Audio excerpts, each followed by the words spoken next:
Hello everyone, कैसे हैं आप सभी। स्वागत है आप सभी का आपके अपने channel study blog with Shivendra पर।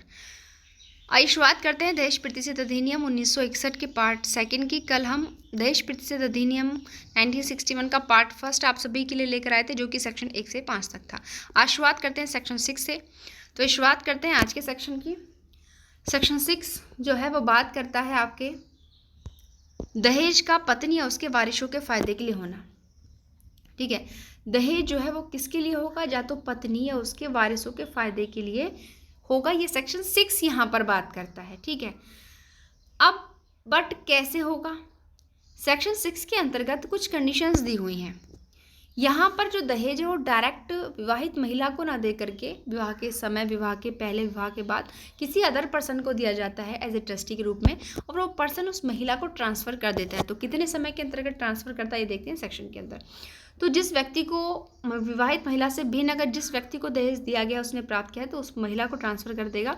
अगर मानो दहेज विवाह से पहले लिया है तो विवाह की तारीख से 3 महीने के अंदर उसको दे देगा।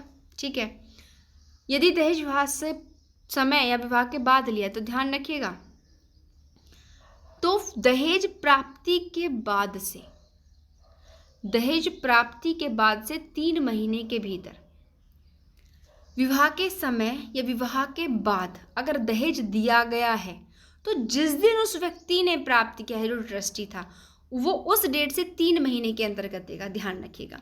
लेकिन सबसे इंपॉर्टेंट चीज़ यहाँ पर ये आती है कि अगर महिला 18 साल की नहीं है, वो कम है, नाबालिग है, ठीक है, माइनर है, तो जब तक वो 18 साल की पूरी नहीं हो जाती, पहले जब वो 18 साल की कंप्लीट हो जाएगी तो उस दिन से 3 महीने के अंदर उस महिला को वो ट्रांसफ़र किया जाएगा।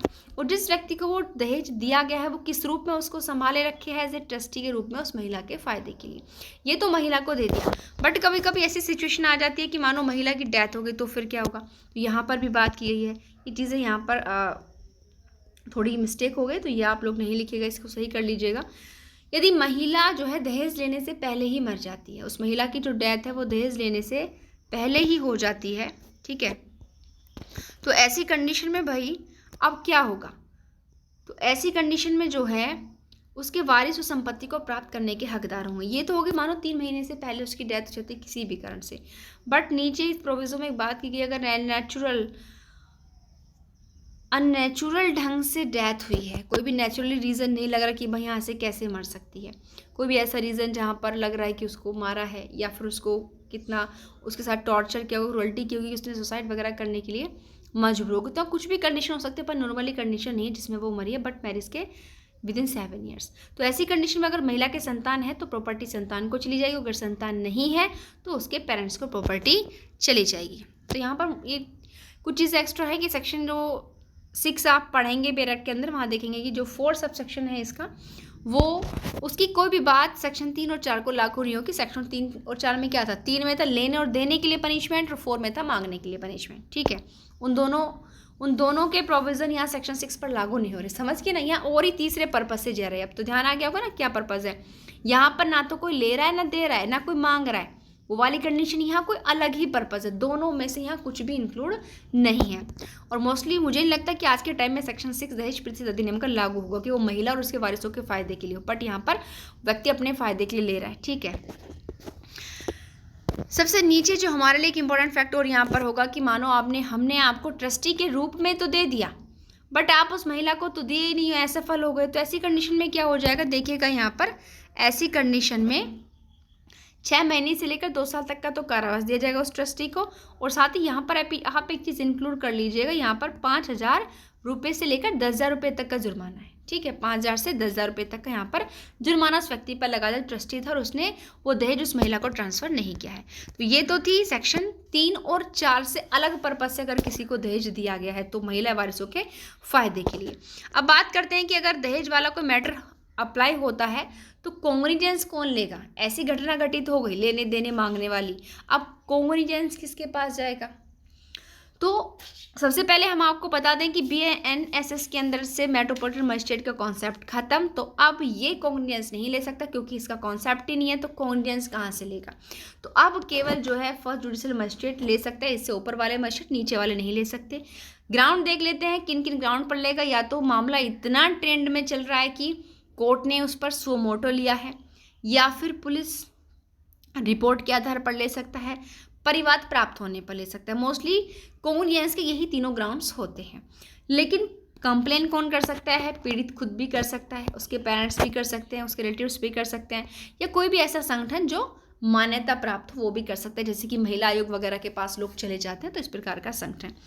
अपराध होगा कैसे? सबसे पहले तो आप यहाँ ये देख लीजिएगा कि कुछ प्रयोजनों के लिए ही संज्ञेय, जमानतीय और आसमनीय होगा। सबसे पहली बात क्या होगा?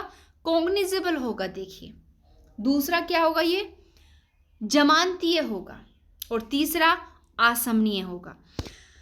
उसके बाद जो प्रोविजन सब लागू होंगे बीएनएसएस के लागू होंगे। मानो दहेज वाला कोई मैटर है, उसमें इन्वेस्टिगेशन करनी है पुलिस को, तो इन्वेस्टिगेशन में कौन से प्रावधान लागू होंगे? तो जो किसमें दिए हुए हैं, बीएनएसएस के अंतर्गत जो भी प्रोसीजर इस समय दिया हुआ होगा इन्वेस्टिगेशन का, वो यहाँ पर लागू होगा।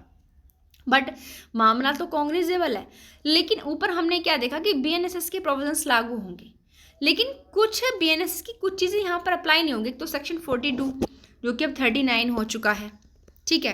42 मतलब किसी व्यक्ति ने का नाम, निवास, पता पूछने पर वो सारी चीज़ें, तो वहाँ यहाँ पर अप्लाई नहीं होगा बीएनएसएस के प्रोविजंस। और दूसरा, वारंट के बिना या मजिस्ट्रेट के आदेश के बिना गिरफ्तारी का जो प्रोविजन है, ध्यान रखना, वो भी यहाँ दहेज प्रतिषेध अधिनियम के अंतर्गत लागू नहीं होगा। इनको छोड़कर बाकी सीआरपीसी के प्रावधान दहेज प्रतिषेध अधिनियम पर भी लागू होंगे अकॉर्डिंग टू ट्रायल, ठीक है। यहाँ पर केवल देखिए कुछ चीज़ें छोड़ी गई हैं कि कुछ प्रयोजन के लिए ही संज्ञेय, जमानतीय और असमनीय होगा। बट एक चीज़ आप ध्यान रखिएगा, क्योंकि यहाँ पर शॉर्ट नोट्स हैं, जब आप बेयर एक्ट पढ़ोगे तो आप वहाँ पर ये चीज़ देखोगे कि संज्ञेय और असमनीय तो होगा भाई, समझौता नहीं किया जा सकता इस प्रकार के मामलों में। बट कुछ ऐसी कंडीशंस होंगी जहाँ पर यह अपराध नॉन बेलेबल भी माना जा सकता है। ये भी आप ध्यान रखिएगा। जब आप सेक्शन 8 दहेज प्रतिषेध अधिनियम का सबसेक्शन 2 पढ़ोगे तो वहाँ पर आप ये चीज़ें देखेंगे, ठीक है। तो इसलिए इस वीडियो को देखते समय अपना बेयर एक्ट ओपन करके सभी बैठिएगा। उसके बाद आती है 8A, जो कि हमने आपको बताया था कि 4A, 8A एंड 8B, ये 3 न्यू सेक्शन जोड़े गए हैं, क्योंकि इस अधिनियम के अंतर्गत टोटल सेक्शन कितने हैं? 10। अगर हम काउंटिंग करें गिने तो कितने होंगे? 13 होंगे, क्योंकि 4 सेक्शन अलग से जोड़े गए हैं। तो 4A जो था वो भी 1986 में जोड़ा गया था, और 8A जो है वो भी 1946 के अंतर्गत ही ऐड किया गया। ये बात करता है कि मामलों में सबूत का भार किस पर होगा। भाई सिंपल सी बात है, यहाँ पर जैसे मैंने आपसे कहा कि इस वीडियो को देखते समय सभी को बेयर एक्ट को ओपन करके बैठना है। सबूत का भार उस व्यक्ति पर होगा जो ये कहता है कि भाई मैंने तो कोई अपराध नहीं किया है, ठीक है, मैंने कोई अपराध नहीं किया। आप ये कह रहे हो तो सबूत का भार भी आप ही पर होगा। साबित करो कि आपने कोई भी ऑफेंस नहीं किया है, ठीक है।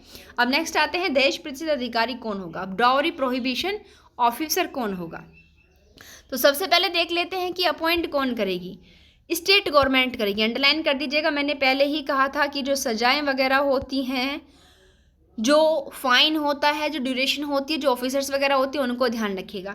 तो दहेज प्रतिषेध अधिकारी जो है स्टेट गवर्नमेंट अपॉइंट करेगी, उतने करेगी जितना वो उचित समझे उस क्षेत्र के अकॉर्डिंग। उसको क्या क्या पावर्स होंगी ये ध्यान रखिएगा। उसकी पावर्स, उसके एक्ट यहाँ पर क्या होंगे कि सबसे पहले देखेगा कि भाई हमने इसमें जो भी रूल्स बना रखे हैं सेक्शन 3, 4, 5, 6 के अकॉर्डिंग, क्योंकि 7 से तो आपका कॉग्निजेंस वगैरह स्टार्ट हो जाता है। मोस्टली एक्ट जो चीज़ें हैं यहाँ पर ऑफेंसेस वाली वो कौन सी है? 3, 4, 5, 4A, 5 एंड 6 यहाँ तक है। तो इन 5 धाराओं के अंतर्गत जो हमने प्रोविजंस किए हुए हैं, इनका कोई पालन कर रहा है, मतलब उल्लंघन कर रहा है, कोई दहेज ले रहा, दे रहा है, मांग रहा है, विज्ञापन भी कर रहा है, एग्रीमेंट भी कर रहा है, उसके फ़ायदे के लिए दिया था बट दिया नहीं उसको, ठीक है, ऐसे काम तो ये चीज़ ना होगा। दहेज लेना, देना, दुष्प्रेरित करना, मांगना, इन सब चीज़ों को रोकना का उसका काम है। अगर अपराध व्यक्ति ने कर दिया है तो उसके खिलाफ एविडेंस कलेक्ट करना भी उसका काम है, और अदर वो वर्क, वो पावर्स जो गवर्नमेंट उसको सौंपेगी। तो मोस्टली क्या क्या होंगे इसके काम, क्योंकि जैसा आप जानते हैं कि यूपी जुडिशरी में जीएस मेंस में यहाँ पर क्वेश्चन बनते हैं, तो यहाँ से आपका बन सकता है कि इसके क्या ड्यूटीज़ एंड पावर्स होंगी। तो क्या क्या कि इस अधिनियम को बंधों का पालन कोई व्यक्ति कर रहा है, नहीं कर रहा, अगर कोई व्यक्ति दहेज ले रहा है, दे रहा है, दुष्प्रेरण कर रहा है, मांग रहा है, तो उस चीज़ को रोकना, ठीक है। उसकी प्रिवेंट करना, और उसके बाद अगर किसी व्यक्ति ने दहेज ले लिया है तो उसके खिलाफ साक्ष्य एकत्रित करने का उसका काम है, और अदर वो कार्य कर सकता है जो स्टेट गवर्नमेंट ने उसको सौंपे। मोस्ट याद रखना कि इन जो डाउरी प्रोहिबिशन ऑफिसर्स होंगे इनको अपॉइंटमेंट स्टेट गवर्नमेंट के द्वारा की जाएगी। ठीक है, उसके बाद इनकी पावर्स देख लेते हैं। आखिर इनको जो पावर्स दी गई है वो किसके समान होगी।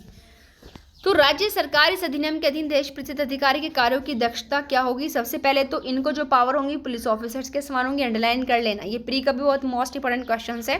ये सेक्शन 8B के अकॉर्डिंग जो ऑफिसर अपॉइंट किए गए हैं उनको किसके समान पावर होंगी, जो पुलिस ऑफिसर्स होते हैं उनके समान पावर्स होंगी। और दूसरा एक चीज़ और, ये अकेले काम नहीं करेंगे, स्टेट गवर्नमेंट इनकी हेल्प के लिए एक सलाहकार बोर्ड भी अपॉइंट करेगी। कौन करेगी? राज्य सरकार। राज्य सरकार जो दहेज प्रतिषेध ऑफिसर्स होंगे इनको एडवाइस देने के लिए, ताकि अपने कार्यों में वो निपुण हो सके, एक सलाहकार बोर्ड अपॉइंट करेगी। ठीक है, और कितने होंगे इसमें? 5 से अधिक, 5 होंगे, 5 से ज़्यादा सदस्य इसके अंतर्गत नहीं हो सकते, और कम से कम 2 महिला यहाँ पर होंगी। तो सेक्शन 8B का हर एक फैक्ट आप लोगों के लिए इंपॉर्टेंट है, चाहे प्री के पॉइंट ऑफ व्यू से हो चाहे मेंस के पॉइंट ऑफ व्यू से हो। ठीक है, आइए बात करते हैं सेक्शन 9 की। सेक्शन 9 में आपको कुछ नहीं करना, बस इतना याद रखना है कि इस अधिनियम के अंतर्गत जो है नियम बनाने की शक्ति कहाँ कहाँ पर दी है। सेक्शन 9 में सेंट्रल गवर्नमेंट को पावर दी, और सेक्शन 10 में जो है स्टेट गवर्नमेंट को पावर दी हुई है। तो यहाँ